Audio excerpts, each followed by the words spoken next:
He was dressed in a doctor's coat. But inside Auschwitz, he didn't save lives. He destroyed them. They called him the angel of death. But there was nothing angelic about him.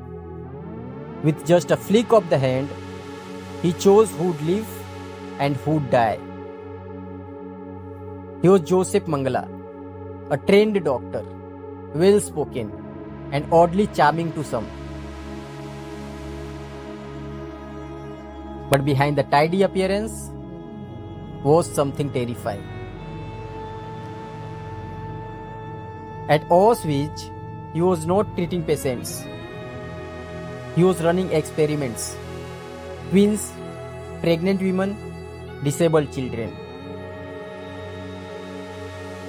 He injected dye into their eyes, removed organs without painkillers, and performed brutal procedures in the name of research. But let's be real, it was pure cruelty.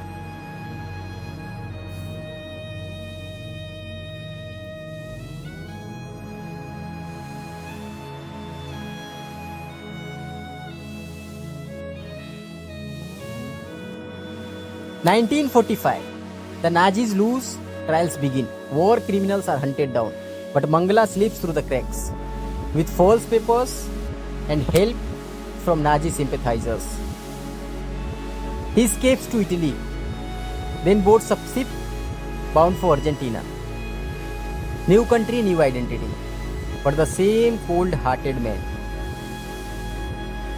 In Argentina, Mengele lived freely for years.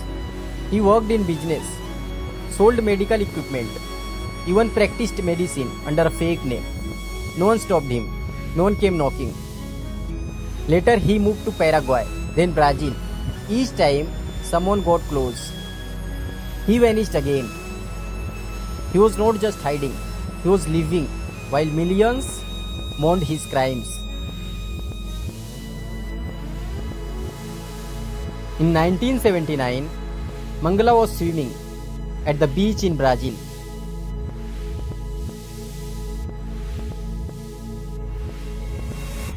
He had a stroke and drowned. Just like that, he was gone. No prison, no trial, no final judgment. He was buried under a false name, Wolfgang Gerhard, and for years, no one even knew.